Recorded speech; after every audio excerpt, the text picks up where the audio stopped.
Life stories में आपका हार्दिक अभिनंदन।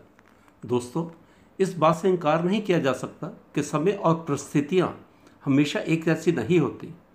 जीवन के अच्छे दौर में तो सामान्य व्यक्ति भी सही फैसला करने में सक्षम होता है, लेकिन जब परिस्थिति में प्रतिकूल हो तो उस समय व्यक्ति की सही प्रतिभा का आकलन किया जाता है। दोस्तों, जीवन में कई बार ऐसे मौके आते हैं, हमारा जीवन दुखों और समस्याओं से गिर जाता है और उम्मीद की कोई किरण नहीं दिखाई देती। ऐसे में एक ही आशा की किरण होती है, परमेश्वर। ये कहानी है जंगल में रहने वाली एक गर्भवती हिरणी की, जिसने एक बहती हुई नदी के किनारे झाड़ियों में सुनसान जगह ढूंढी। अचानक उसे दर्द शुरू हो जाता है। उसी समय आकाश में काले बादल छा जाते हैं और बिजली चमकने से जंगल में आग लग जाती है।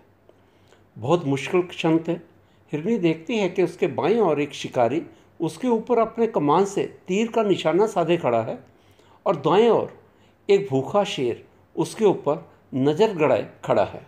दोस्तों, सामने उफान भरी नदी और पीछे जंगल में आग। आप सोचिए कि ऐसी अवस्था में वे क्या करें। दर्द असहनीय थी। ज़रा सोचो अब क्या होगा। क्या हिरनी बचेगी? हिरनी चारों ओर से खतरे में गिरी है, चारों ओर मौत। अब वह क्या करे? उसने सब ईश्वर पर छोड़ दिया और अपना ध्यान बच्चे को जन्म देने पर केंद्रित कर लिया। अब देखें क्या होता है। क्या वह एक फान को जन्म देगी? क्या वह बच्चा बचेगा या सब कुछ जंगल में लगी आग से जलकर राख हो जाएगा? क्या शिकारी के तीर से मर जाएगी या फिर शेर उसे खा जाएगा? दोस्तों, उसी समय एकदम बादल ज़बरदस्त गरजते हैं और बिजली की चमक शिकारी को अंधा कर देती है। शिकारी का निशाना चूक जाता है और तीर कमान से निकलकर शेर को छलनी कर देता है।